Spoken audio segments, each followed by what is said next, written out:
మహాగణాధిపతయే నమః. ఓం గురుభ్యో నమః. ఓం శ్రీమాత్రే నమః.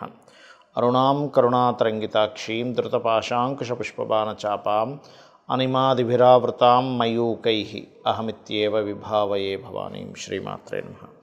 ప్రేక్షకులకి ఆ లలితాంబిక అమ్మవారి యొక్క అనుగ్రహం పరిపూర్ణంగా కలగాలని మనస్ఫూర్తిగా కోరుకుంటూ మనం ఈరోజు చెప్పుకోబోయే టాపిక్ ఏంటంటే, శుక్రుడు తన ఓన్ హౌస్ న్యాచురల్ సెకండ్ హౌస్లోకి మారుతున్నాడు. అంటే వృషభ రాశిలోకి శుక్రుడు వెళ్తున్నాడు. ఈ శుక్రుడు వృషభంలోకి వెళ్ళడం వల్ల ద్వాదశ లగ్నాల వారికి, ఎందుకంటే శుక్రుడు అక్కడికి వెళ్తున్నాడు అంటే మిగతా గ్రహాల యొక్క కాంబినేషన్లో రిజల్ట్ ఇస్తుంది. మిగతా గ్రహాలు ఎక్కడున్నాయి మనకి? ఈ జూన్ 28వ తేదీ నుంచి ఆల్మోస్ట్ ఒక 1 మంత్ ఉంటాడు అక్కడ శుక్రుడు. ఎక్కడ ఉంటాయి అంటే క్లియర్లీ వృషభం, మిథునంలో రవి, గురు అండ్ కర్కాటకంలోకి బుధుడు రావడము. అదేవిధంగా చూసుకున్నట్లయితే మీకు ఇక్కడ అంటే ఇప్పుడు ప్రజెంట్ దీంతో కలిసి ఉన్నాడు, మిథునంలోనే ఉన్నాడు బుధుడు, కానీ కర్కాటకంలోకి వెళ్తాడు. దాని తర్వాత కుజుడు, కేతువు సింహంలోని, కుంభంలో రాహు, మీనంలో శని ఉన్నాడు. అయితే శుక్రుడు ఓన్ హౌస్లో ఉన్నప్పుడు ద్వాదశ లగ్నాల వారికి, లగ్నం తెలియదండి అంటే రాశి హ్యాపీగా చూసుకోవచ్చు, అందులో ఎటువంటి ఇబ్బంది లేదు. ఎటువంటి మంచి ఫలితాలు ఉన్నాయి? శుక్రుడు మరి ఓన్ హౌస్లో ఉన్నప్పుడు ఏదైనా కొన్ని రాసులకి, కొన్ని భావాలకి ఇబ్బందికరమైన ఫలితాలు ఇస్తాడా? ఇస్తే ముఖ్యంగా ఎటువంటి జాగ్రత్తలు తీసుకోవాలనేటువంటి విషయాలు మనం తెలుసుకుందాం. ధనుర్లగ్నము, ధనస్సు రాశి. ధనస్సు వారికి ఎప్పుడూ చెప్తూ ఉంటారు, ధనుర్లగ్నం వారికి శుక్రుడు ఆధిపత్య పాపి అని. అయితే ఈ ధనస్సు వారికి ఎప్పుడైతే శుక్రుడు ఆధిపత్య పాపి అయ్యాడో, 6వ స్థానంలో ఉన్నాడో, మీది కనుక ధనుర్లగ్నం అయినట్లయితే మీకు శుక్ర మహాదశలు కానీ, లేదా శుక్రుడు రాశుల్లో ఉండే మహాదశలు, ముఖ్యంగా వృషభ రాశిలో కొన్ని గ్రహాలు ఉన్నాయి, ఆల్రెడీ మీకు ఆ దశ నడుస్తున్నప్పుడు ట్రాన్సిట్లో శుక్రుడు అక్కడికి వచ్చినందుకు వివాహ జీవితం విషయంలో చాలా జాగ్రత్తగా ఉండాలి ధనుసు లగ్నం వారు. 6వ స్థానం అనేటువంటిది 7వ స్థానానికి వ్యయస్థానం ఆస్ట్రాలజీ క్యాలిక్యులేషన్స్ పరంగా చూసుకుంటే. కాబట్టి ఇక్కడ మీ యొక్క జీవిత భాగస్వామికి మళ్ళీ ఆవిడ ఏదైనా విదేశీ ప్రయత్నాలు చేస్తున్నట్లయితే దానికి యోగిస్తుంది. కానీ మీరు వివాహ జీవితం విషయంలో ఎక్కడైతే చిన్న మిస్టేక్స్ చేస్తుంటారు, అవి ఒక్కోసారి అవతల వాళ్ళు పెద్ద మిస్టేక్స్గా చూడడం, దాని ద్వారా అనవసరంగా స్త్రీలతో శత్రుత్వాలు. ఎందుకంటే ధనుర్లగ్నం వారికి సహజంగానే షష్టమాధిపత్యం శుక్రుడికి ఉంటుంది. ఆ శుక్రుడికి అక్కడికి వచ్చి బలంగా పడ్డప్పుడు ఆ ఆధిపత్యం ఉన్నటువంటి గ్రహం అక్కడికి వచ్చినప్పుడు దాని తీవ్రతను పెంచుతాడు. కాబట్టి స్త్రీలతో శత్రుత్వాలు పెంచుకోకండి. జీవిత భాగస్వామితో చిన్నవైనా సరే చూసి చూడనట్టుగా వదిలేసేయండి కొన్ని విషయాలు. ఒక్కోసారి మనం ఏమవుతుందంటే చిన్న విషయాన్ని మనం భూతద్దంలో పెట్టి చూస్తూ, లేదా అవతల వాళ్ళు ఆ పని చేయడం వల్ల మనకి ఇబ్బంది వస్తూ ఉంటుంది. అలాగే వీలున్నప్పుడల్లా కూడా అమ్మవారి ఆలయానికి వెళ్ళి అక్కడ ఏదైనా తీపి పదార్థాన్ని పంచిపెట్టండి. ఇది ముఖ్యంగా చేయవలసినటువంటి అంశం. ఇక మరొక విషయం ఏంటంటే, ఇక్కడ మీకు ఈ శుక్రుడితో పాటు మిగతా గ్రహాలు, ఎందుకంటే మీరు గమనిస్తే లగ్నాధిపతి 7వ స్థానం వివాహ స్థానంలోకి వెళ్ళి అక్కడ అస్తంగత్వ దోషంలో అంటే మౌఢ్యమిలో ఉన్నాడు.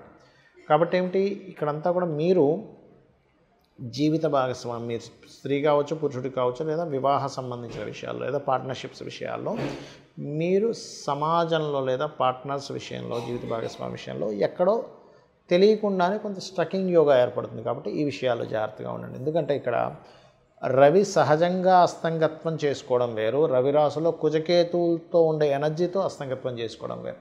కాబట్టి పార్ట్నర్స్, జీవిత భాగస్వామి విషయాల్లో చాలా కేర్గా ఉండాలి. అయితే 6వ స్థానంలో శుక్రుడు ఉన్నప్పుడు మరి మంచి ఫలితాలు ఏముంటాయి అని చెప్పి చూసుకున్నట్లయితే, లోన్స్ లభించడం, డైలీ లైఫ్లో కొన్ని మంచి మార్పులు రావడం కూడా జరుగుతుంది దీనివల్ల. కాకపోతే ఇక్కడ ఏమిటంటే శుక్రుడికి నేను గతంలోనే చెప్పాను, శుక్రుడు 6వ స్థానం 11వ స్థానం కొంచెం కేర్గా ఉండాలి అని. అలాగే మరొక విషయం ఏంటంటే, ఈ ధనుర్లగ్నం వారికి ప్రధానంగా లోన్స్తో పాటు మీకు హోమ్ లోన్స్ కోసం ఎక్కువగా ప్రయత్నం చేసేటువంటి వారికి మరింత ఎక్కువ ఫలితాలు చూపిస్తున్నాయి. అయితే ఈ సమయంలో 4వ అధిపతి కూడా గురువు అవుతున్నందుకు మీరు ఏదైనా ప్రాపర్టీ తీసుకునేటప్పుడు అక్కడ ఆ యొక్క ప్రదేశం ఏదైనా గవర్నమెంట్, కొన్నిసార్లు చూడండి మనకి ఇప్పుడు ఈ హైడ్రా అని రకరకాలు వచ్చాయి, గవర్నమెంట్ వద్దనే ప్రదేశంలో మనం పోయి కొనుక్కుంటుంటాం తెలియక. అలా ఏదైనా అబ్జెక్షన్స్ ఉన్నాయా అని చూసుకొని కొనుగోలు చేయండి. దాంతోపాటు మీరు ఎక్కువగా లక్ష్మీ నరసింహస్వామి ఆరాధన, గణపతి ఆరాధన, సూర్యుడికి అర్ఘ్యం వదలడం చేయండి, అనే విధాలు బాగుంటుంది. చాలామంది నన్ను అడుగుతున్న ప్రశ్న ఏమిటంటే, ఏమంటే శుక్ర మహర్దశ వస్తే బాగుండాలి కదా, నేను మీకు ఇప్పుడు యూట్యూబ్లో కొన్ని స్టూడెంట్స్ కోసం కొన్ని కేస్ స్టడీస్ పెడుతూ ఉన్నా. అంటే శుక్రదశ అనుకుంటాం మనం. శుక్రుడు కనుక ఎలాంటి పొజిషన్లో ఉంటే అద్భుతంగా యోగిస్తాడు, ఎలాంటి పొజిషన్లో ఉంటే యోగించడు అని. ఎందుకంటే దానికి ఒక రూల్ ఉందండి. ప్రతి గ్రహానికి ఒక ప్లానెట్ గనక ఒక లగ్నం నుంచి పలానా స్థానంలో ఉంటేనే ఆ యోగం అనేటువంటిది అద్భుతంగా ఉంటుంది. ఆ స్థానంలో లేనప్పుడు అది నీచభంగ రాజయోగాలు కూడా ఒక్కోసారి ఇబ్బంది పడతాయని చెప్తూ వస్తున్నా. అందుకని మీరు అర్థం చేసుకోవాల్సింది ఏంటంటే, శుక్రుడు అనగానే అద్భుతం, గురువు అనగానే అద్భుతం, లేకపోతే శని అనగానే నీచం అని అనుకోకండి. అది ఎలా ఇస్తుంది? ఎందుకంటే మీరు అర్థం చేసుకోవాల్సింది, ధనము ఒకే రూపంలో రావట్లేదు ఈ ప్రపంచం మొత్తం కూడా. ఒకరు చెత్త నమ్ముకొని కూడా బిజినెస్ చేస్తే, ఇంకో వ్యక్తి బంగారం అమ్మితే డబ్బులు వస్తున్నాయి, ఇంకో వ్యక్తికి నీరు అమ్మితే డబ్బులు వస్తున్నాయి, ఇంకో వ్యక్తికి ఆక్సిజన్ అమ్మితే డబ్బులు వస్తున్నాయి, ఇంకో వ్యక్తి పెట్రోల్ అమ్మితే డబ్బులు వస్తున్నాయి, ఇంకో వ్యక్తి సర్వీసెస్ చేస్తే ధనం వస్తుంది. అంటే ఏంటి? అన్నీ కారకత్వాలే. ఈ నూనె, ఐరన్ ఇదంతా శని. మరి ఐరన్ ద్వారా, నూనె ద్వారా వచ్చేప్పటికి శని ద్వారా డబ్బులు వస్తుంది. శని కారకత్వం అదంతా కూడా. శుక్రుడు అంటే వాహనాలు, గృహాలు, లగ్జరీ ఐటమ్స్ ఇవన్నీ. ఇక్కడ ఏంటంటే మనం అర్థం చేసుకోవాల్సింది, శుక్రగ్రహము గనక ఎక్కడా పాడవ్వకుండా మీకు ధనయోగాన్ని ఇచ్చే దాంట్లో ఉంటే 100% లగ్జరీయస్గా ఇస్తాడు ధనయోగం. నార్మల్గా ఇవ్వడు. ఇప్పుడు చూడండి, ధనం వస్తే దాన్ని అనుభవించే యోగం కూడా ఉంటుంది. చూడండి, కొంతమంది డబ్బులు వస్తాయి కొంతమందికి, కానీ ఏమీ అసలు ఇల్లు పెద్దగా చూడడానికి అంత గొప్పగా ఉండదు, పెద్దగా ఏమీ లగ్జరీ వస్త్రాలు కొనుక్కోరు, లగ్జరీగా హోటల్స్కి వెళ్ళి పెద్ద పెద్ద ఎంజాయ్ చేయడం ఏమీ ఉండదు. అసలు చాలా నార్మల్ లైఫ్ అనుభవిస్తుంటారు. ఎందుకు అంటే అక్కడ ఇచ్చేది శుక్రుడు కాదు. అదే ఇచ్చేది శుక్రుడు అనుకోండి, అప్పుడు అలా ఉంటుంది. అంటే శుక్రగ్రహం గనక బాగుంది, లగ్జరియస్ లైఫ్. అయితే ఇది ఎంతవరకు కరెక్ట్? అది బాగుందా లేదా? శుక్రదశ వస్తే లగ్జరియస్ లైఫ్ కాదు, బాగా అర్థం చేసుకోండి. శుక్రుడు బాగుండి మహాదశ వస్తే లగ్జరీ లైఫ్. శుక్రుడు పాడైపోయి మహాదశ వస్తే ఉన్న లగ్జరీ లైఫ్ కాస్త పోతుంది. ఇది అర్థం చేసుకోండి. మరి ఎలాగా? చాలామంది ఆశతో ఉంటారు, ఏమంటే నాకు శుక్ర మహాదశ రాబోతుంది, అద్భుతం, ఆహా ఓహో అని. కొన్ని లగ్నాలకు మాత్రమే శుక్రుడు మంచివాడు. ఇప్పుడు ధనుర్లగ్నం ఉంది, 6లో ఉన్నాడు శుక్రుడు. లేదా ఏ లగ్నం నుంచి అయినా 6లో కానీ 11లో కానీ శుక్రుడు ఉంటే, మొట్టమొదటిగా మీరు చేయవలసింది ఏమిటంటే, 6లో ఉంటే స్త్రీ శాపం అంటారు దాన్ని. అంటే పురుషులకు కూడా స్త్రీ శాపం ఎలాగో, స్త్రీలకు కూడా స్త్రీ శాపం అంటే ఏంటి? ఆడపడుచు రూపంలోనో, అత్తగారి రూపంలోనో, ఇంకో స్త్రీ మూలంగానో ఏదో రూపంలో వాళ్ళకు వచ్చి ఇబ్బంది పెడుతూ ఉంటారు. అంటే ఆ పూర్వజన్మలో చేసుకున్న కర్మ అది. కావున మీరు అర్థం చేసుకోవాల్సిన విషయం ఏంటంటే, శుక్రగ్రహం ఎక్కడుంది? 6, 11లో కాకుండా 12లో ఉంటే చాలా మంచిది, ధనస్థానంలో ఉంటే చాలా మంచిది, 4th హౌస్లో ఉంటే కూడా మంచిదే, పర్లేదు. ఎందుకంటే ఇస్తాడు. కాకపోతే ఇక్కడ ఏంటి? పాపకత్తెరలో ఉందా, శుభకత్తెరలో ఉందా? ఇదంతా నేను మీకు ఎందుకు చెప్తున్నానంటే, శుక్రుడు ధనానికి, లగ్జరీకి, సుఖానికి, భార్యకి, వీటికి కారకుడు. మనం మేజర్ లైఫ్లో మేజర్ రోల్ ప్లే చేస్తున్నాడు. ధనం లేకపోతే విలువ ఉండదు, మన అవసరాలు తీరవు. విలువలు అనేటువంటివి ధనం కంటే ఇంకా ఎక్కువ ఉన్నాయి. పేరు ప్రఖ్యాతలు కానివ్వండి, ఒక మన యొక్క క్యారెక్టర్, ఇవన్నీ ఎక్కువ విలువలు ఇస్తాయి. కానీ సొసైటీలో బాహ్యంగా కనబడే ధన విలువే.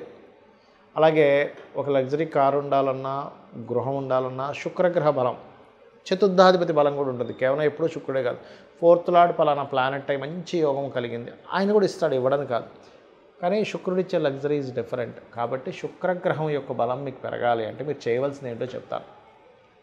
గోవులకి శుక్రవారం నాడు చక్కగా మీరు చపాతీలు, ఒక 3 చపాతీలు తీసుకొని దాన్ని నూనె వేయకుండా కాల్చి, దాని మీద తేనె పుష్టించిన ముక్కలుగా గోవులకు పెడుతూ శ్రీమాత్రే నమః అనే మంత్రం చేస్తూ ఉండండి. లేదా ఓం సంపత్కరీ సమారూఢ సింధుర వ్రజ సేవితాయే నమః, లేదా ఓం ధర్మాధ్యక్ష ధనాధ్యక్ష ధనధాన్య వివర్ధినే నమః. ఇది చేయండి. చాలామంది తెలియక ఏకాదశంలో శుక్రుడు మంచిది అనుకుంటాడు. కాదు. ఏకాదశ శుక్రుడు ఉన్నటువంటి జాతకులకి మ్యారిటల్ లైఫ్ డిస్టర్బెన్సెస్ కానీ, అనుభవించాల్సిన సుఖాలు కానీ దూరమైనటువంటి జాతకాలు కొన్ని వేల జాతకాలు నేను చూపిస్తాను. కొన్ని వేలు, ఏదో 100 లేదో 10లో కాదు, వేలల్లో చూపిస్తాను. రీసెర్చ్ చేస్తే లక్షల్లో కూడా దొరుకుతాయి మనకి చెప్పాలంటే.